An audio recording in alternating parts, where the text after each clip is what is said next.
Okay. Next topic is about importance of business environment. ठीक है, importance of business environment. Why is it necessary that a manager should be aware about his surroundings, about the business environment? एक manager को business environment की knowledge क्यों होनी चाहिए? Why is it important? ठीक है, तो फर्स्ट पॉइंट आता है, it enables to identify opportunities and getting first mover advantage. अगर आपको बिजनेस के आसपास की फोर्सेस की नॉलेज होगी कि बिजनेस इन्वायरमेंट में क्या हो रहा है, कोई नया रॉ मटेरियल तो नहीं आया, कहीं पे लेबर चीप है, कोई लेटेस्ट टेक्नोलॉजी आई है, राइट, कोई नई मशीनरी है जिससे क्वालिटी इम्प्रूव हो सकती है प्रोडक्ट की, एंड कॉस्ट जो है कट डाउन हो जाएगी. तो when you are aware of the opportunity, then only you can take advantage of it. So to be aware, आपको बिजनेस एनवायरनमेंट के बारे में एज अ मैनेजर नॉलेज रखनी पड़ती है. As a manager you have to be aware of your business environment. तभी आप opportunities को आइडेंटिफाई करके उसका सबसे पहले एडवांटेज ले सकते हो, फर्स्ट मूवर एडवांटेज. ठीक है, right. Then it helps the, second आ गया, it helps the firm to identify threats and early warning signals.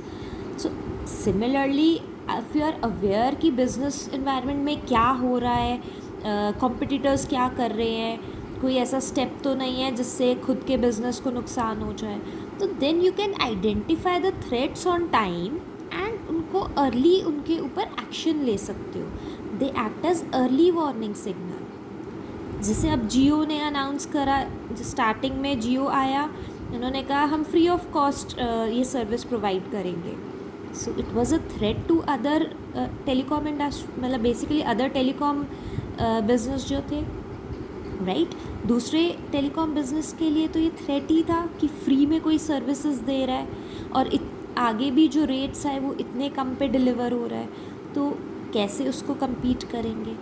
तो when you know these threats on time, आप टाइमली एक्शन ले सकते हो, आप अपना कॉस्ट कटिंग कर सकते हो, उस हिसाब से मतलब एडजस्ट कर सकते हो कि आपको प्रॉफिट भी मिले और ज़्यादा नुकसान भी ना हो. ठीक है, तो as a manager you should be aware of your business environment to identify the opportunities and to identify the threats and take timely action. Third आ गया, it helps in assisting in planning and policy formulation. So जब आपको business environment की knowledge होगी, आपको पता है future में क्या होने वाला है, तो आप अकॉर्डिंगली प्लान बना सकते हो एंड पॉलिसीज़ फ्रेम कर सकते हो, राइट. यू नो कि आगे क्या सिचुएशन है. जैसे कि अब अगर कुछ लोग प्रॉपरली अवेयर होंगे कि करोना वायरस आने वाला है एंड इसका थ्रेट हो सकता है, तो उन्होंने अपने बिज़नेस के लिए अकॉर्डिंगली प्लान कर लिया कि कैसे हमने इसको फेस करना है बिज़नेस को, right. So you can say कि जैसे सैनिटाइज़र्स वगैरह हैं, ये हो गया सैनिटाइज़र्स एंड डेटॉल, सेवलॉन, ये एंटी बैक्टीरियल वगैरह, तो इनकी डिमांड बढ़ गई. अब इन बिज़नेस को दिख रहा था कि यहाँ पे एक पर्टिकुलर टाइप ऑफ डिज़ीज़ आ रहा है जिसकी वजह से इनकी डिमांड बढ़ने वाली है, तो अकॉर्डिंगली प्लान करके पॉलिसीज़ बना ली सो दैट टाइमली डिलीवर कर सके मार्केट में. ठीक है, सो अगेन अवेयरनेस है तो आप अपना क्विकली प्लान करके रख सकते हो फ्यूचर के लिए एंड अकॉर्डिंगली उसको अचीव करने के लिए पॉलिसीज़ बना सकते हो. ठीक है, नंबर 3 इसके बाद आएगा, it helps in coping, sorry not number 3, number 4, it helps in coping with rapid changes. It helps in coping with rapid changes. वो कैसे करेगा?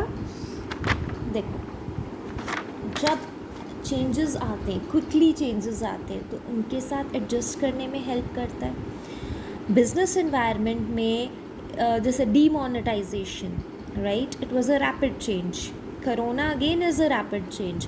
कितना इमीडिएटली लॉकडाउन हो गया, डीमोनेटाइजेशन में 500 एंड 1000 के नोट्स बंद हो गए.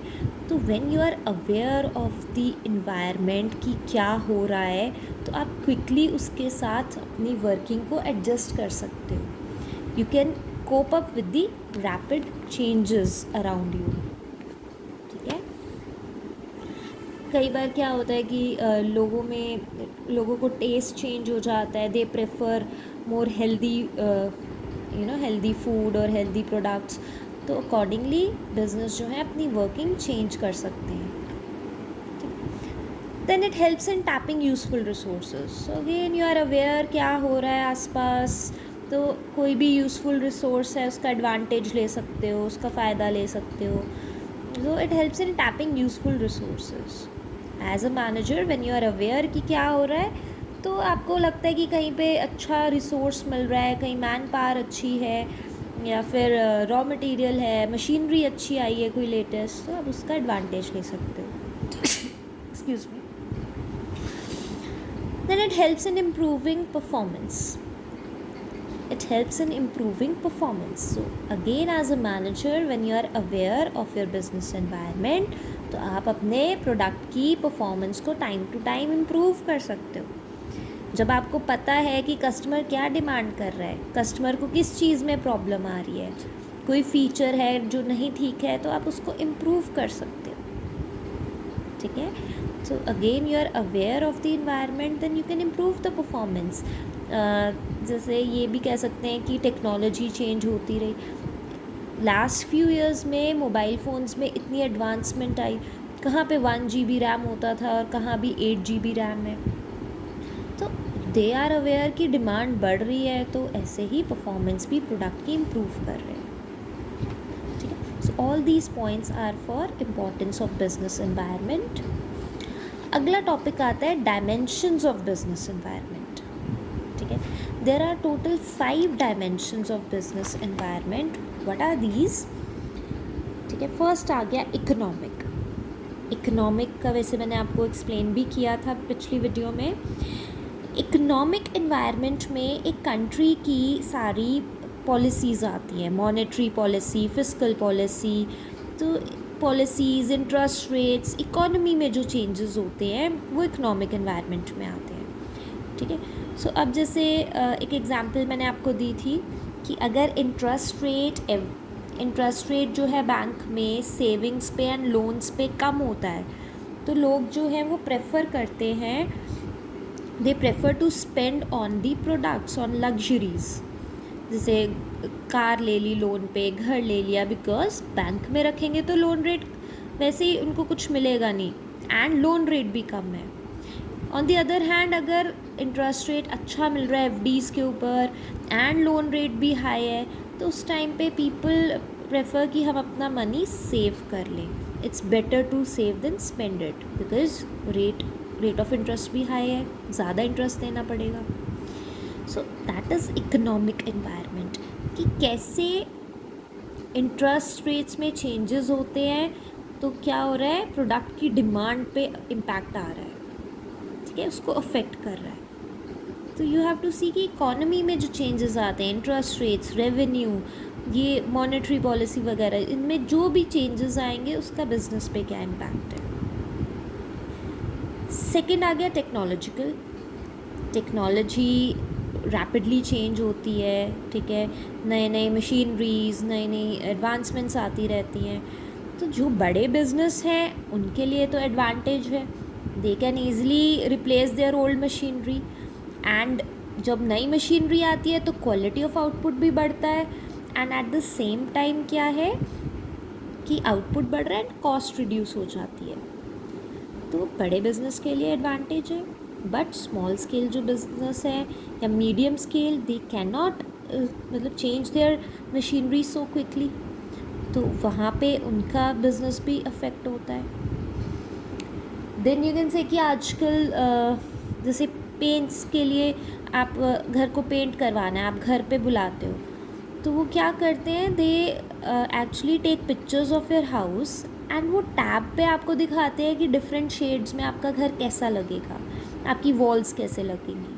तो आप उसमें से चूज़ कर सकते हो कि कौन सा शेड लगवाना है, पेंट करवाना है. सो एडवांसमेंट है.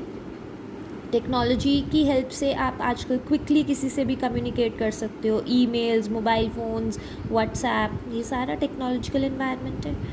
सो यू कैन सी कि कैसे चेंजेस जो आते हैं एनवायरनमेंट में उसका क्या एडवांटेज है। ठीक है, देन आ गया third, legal environment. Legal environment में एक कंट्री का लॉ आता है। ठीक है, कंट्री में जैसे इंडिया में कंपनीज लॉ है कंपनी के लिए, तो ऐसे ही और जितने भी लॉज हैं एक कंट्री में एग्जिस्ट करते हैं वो सब लीगल एनवायरनमेंट में आते हैं। सो गवर्नमेंट अगर किसी चीज़ को बैन कर देती है या लॉज में कोई चेंजेस करती है, गवर्नमेंट कहती है कि आप ये इंग्रेडिएंट नहीं यूज़ कर सकते अपने प्रोडक्ट में, तो उससे बिज़नेस पे अफेक्ट करता है, वो इम्पैक्ट डालता है, राइट। तो जब भी कोई लीगल चेंजेस आएंगे या गवर्नमेंट बैन कर रही है, जैसे अगर स्मोकिंग का कह दिया उन्होंने, एडवर्टाइजमेंट्स नहीं आएंगी टीवी पे, तो स्मोक जो बेसिकली सिगरेट सेल कर रहे हैं उनके बिज़नेस पे असर हुआ। ठीक है, ऐसे ही पहले क्या थी, एडवर्टाइजमेंट्स आती थी सिगरेट्स एंड ड्रिंक्स की, लेकिन अब क्या है कि गवर्नमेंट अगर उन पर रिस्ट्रिक्शंस लगाती है तो वो लीगल चेंजेस को एक्सेप्ट करना पड़ता है। ठीक है, ऐसे ही ईटेबल्स पे मैंडेटरी है कि green dot and red dot होगी, green for vegetarian and red for non vegetarian. So ये मैंडेटरी है, अगर नहीं फॉलो करेंगे तो उनको पेनल्टीज़ देनी पड़ सकती है। ठीक, देन आ गया पॉलिटिकल एनवायरनमेंट। पॉलिटिकल एनवायरनमेंट में जो पॉलिटिकल पार्टीज़ हैं उनकी आइडियोलॉजीज़ आती हैं, उनका माइंड सेट आता है। तो एक टाइम पे जो पार्टी पावर में है उनकी थिंकिंग क्या है, किस तरह की बात को मानते हैं, आइडियोलॉजीज़ क्या हैं उनकी। ठीक है, अब पॉलिटिकल एनवायरनमेंट जहाँ पे स्टेबल होता है वहाँ पे कंपनीज ज़्यादा अच्छे से फ्लरिश करती हैं। जैसे कि बैंगलोर हो गया, पुणे हो गया, यहाँ पर आईटी कंपनीज इतने अच्छे से एग्जिस्ट कर रही है एंड डेवलप हो रही है क्योंकि वहाँ का पॉलिटिकल एनवायरनमेंट उन्हें सपोर्ट करता है। ठीक है, स्टेबल एनवायरनमेंट है। सो पॉलिटिकल एनवायरनमेंट स्टेबल होगा तो बिज़नेस और अच्छा परफॉर्म करता है। अब यू मस्ट बी नोइंग कि जैसे पार्टीज़ में तो ऐसे होते ही है, पॉलिटिकल पार्टीज़ में, कि कुछ एक सर्टन बिज़नेस को प्रमोट करेंगे एंड जैसी पार्टीज चेंज हुई दूसरा बंदा आया, उसने कहा नहीं जी ये बिज़नेस बंद कर दो, ये आप नहीं चला सकते। क्या हुआ, बिज़नेस को अफेक्ट कर रहा है ये। ठीक है, बिज़नेस लॉस में जा सकता है, बंद हो गया तो प्रोडक्शन रुक गई। तो पॉलिटिकल एनवायरनमेंट की बेसिकली इसमें जो भी पार्टीज़ हैं उनकी आइडियोलॉजीज़ क्या हैं वो मैटर करती हैं, वो बिज़नेस पे अफेक्ट करती हैं। देन लास्ट आ गया सोशल एनवायरनमेंट। सोशल एनवायरनमेंट में काफ़ी कुछ आ जाता है, जैसे लोगों के टेस्ट क्या है, प्रेफरेंसेस क्या हैं, कोई क्या प्रेफर करते हैं लोग, कोई फेस्टिवल सीज़न है। अब जैसे कि दिवाली के टाइम पे या कोई भी फेस्टिवल हो तो डिमांड जो है स्वीट्स की, क्लोथ्स की डिमांड इंक्रीज़ हो जाती है, तो बिज़नेस को फ़ायदा हो रहा है। लोगों में अवेयरनेस है कि हमें अपनी हेल्थ का ध्यान रखना है, तो उसके लिए भी फिर वो क्या कर रहे हैं, डाइट फूड्स ले रहे हैं, उनकी डिमांड इंक्रीज़ हो गई। तो सोशल एनवायरनमेंट में अगेन लोगों के टेस्ट क्या हैं, लोगों में उनकी पसंद की चीज़ें क्या हैं, या फिर लेट्स से ट्रेंड बदल गया तो उससे बिज़नेस पे बहुत इम्पैक्ट करता है, बिज़नेस को अफेक्ट करता है, sorry. So that comprises of social environment.